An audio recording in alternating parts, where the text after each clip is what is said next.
Welcome back. You're watching Big Deal, and we are discussing the hospital space and the hectic deal flow in this particular sector. Now, Abhinay, we were discussing the geographical play and M&A driven because of the geographies. But there is also another, segmentation that is with the services and the quality of service that is being provided. Now, what are the areas which are gaining more traction and more attractive when it comes to the M&A or investment space? And what are the areas which are growing very fast, even in terms of performance as well as demand? Yeah, so Nisha, for us, it has always been that we are a multi-speciality hospital. So we focus on all specialties equally. But we are seeing a lot of development in the oncology space, in the gastroenterology space. A lot of these medical specialties are evolving into interventional spaces and also taking away a lot of the surgical workload. So we are seeing a lot of scope of expansion in oncology, and a lot of these medical specialties taking up active intervention role moving forward. All right. So that's also one of the important leads, Mitesh. Do you think that it's also specialty-based investment as well as consolidation, which is also taking place? How are you seeing the deal flow trend going from here? So there are three mega trends, Nisha, that we are looking at. So one is the rise of consumerism in healthcare. Everyone is now using Dr. Google. You have a cough, you have a lot of phlegm, Google will tell you you probably have lung cancer. So that's one mega trend where consumers are coming armed with information to the doctor. Second is digital transformation. Yes. As it stands today, Apple Watch outsells the entire Swiss watch industry. Wow. Right. So that's the amount of data we are all carrying now with us. Yes. And third, which we alluded to earlier, is the rise of insurance in this industry, which is leading to more volumes, but also a lot more complex clinical work. Yes. And the way that will pan out, as we're now seeing in the developed world, in the US, is it will lead to value-based care, where insurance companies will pay the hospitals not for keeping the patients inside the hospital, but for keeping them outside the hospital. How does all of this combine and get into deal activity? One, you will see larger hospitals getting funded. You will see platforms getting built, which can, combine all of these changes and be ready to serve the patient, not just inside the hospital, but outside the hospital, and in a connected way through the entire patient journey while they're sitting at home, coming to hospital, and so on. Right. So that's a big mega trend. That's where the deal flow will happen. You will see deal flow happening towards these platforms. Yes. The second aspect is the public market. So public market today, hospitals are underrepresented, right? So as a percentage of size of the industry, which is about $60 billion, the total combined market cap of all the hospital companies is about $23 billion, so about 40%.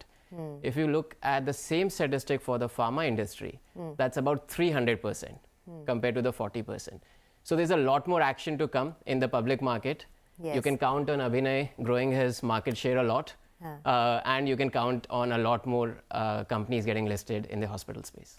Right. But Abhinay, I have to ask you one question while you're sitting in the hot seat. And yes, this is a great sector to be in. But, regulatory aspect has been the hot topic of discussion for a very long time. So how do you really strike the balance between the government regulations on pricing and, on the other hand, also performance for creating that stakeholder value? You're a listed entity. Right. So on the regulatory side, there are two things that are happening. One is, what happened 5-6 years ago was some price control on stents. But if you look at the follow-up action after that, the government has always been discussing with private players to understand how they can lower the price for the end consumer. So I don't see that as a big risk at this point in time, because there's always been bilateral dialogue. People they're more encouraging, they're more talking to us and understanding how we can solve the problem mutually and keep it very transparent. So I don't see that as a big issue, how it was showcased 5-7 years ago when the stent fiasco happened. But the other good thing that has happened, which is driving demand up and which you will see a lot of traction in the future, is the whole Ayushman Bharat scheme. I think given the way it is designed and the way it's being executed, as and when more and more hospitals start coming up in tier 2, tier 3, either through private investments or through PPP models, you will see a lot of traction in increasing the overall supply, overall volume of utilization of the scheme moving forward. So I think that's one very good initiative by the government.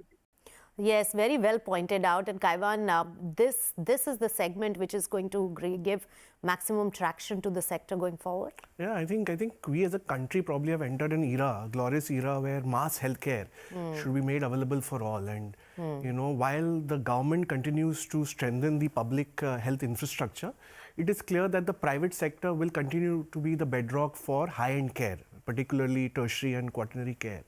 And the sector is clearly tailoring their model for inclusion. Yes. And what I see is that the real transformation that we'll see in the sector is contingent on scalable, value-based models coming up. And just to give you a few examples, the way Sahyadri has dominated Pune through its workhorse model.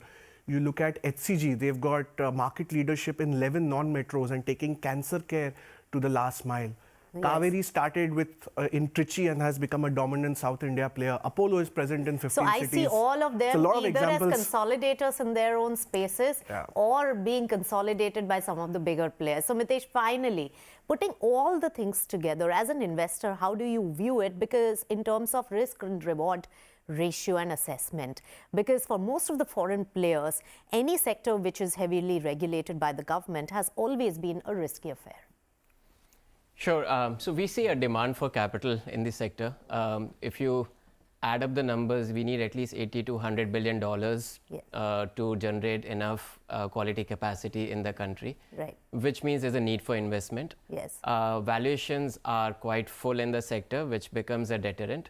It's also a very capital intensive sector, so has very long gestation to generate returns. Yes. And for that reason and the added regulatory complexity, sector has been lightly regulated in the past, but increasingly getting more attention from the government for the right reasons, but it creates uncertainty for a new investor like us coming in, which makes the returns moderate in the sector. I would not say they are very high, but on the other hand, it's also a lower risk sector. Yes.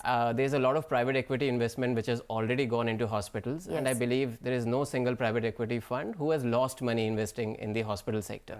Yes. So that makes it a pretty attractive risk-adjusted And that also reward. gives you the confidence because of the returns parameter in the past. And you, of course, bake in these uncertainties in your dynamics while doing the valuation as well. All right. Thank you so much, Mitesh, Kaivaan, as well as Abhinay, for joining us on this riveting discussion on the hospital space, where we are likely to see a lot of deal action, and probably the largest hospital deal in the country is also set to be announced very soon. With that, it's a wrap on this edition of Big Deal. Thank you so much for watching.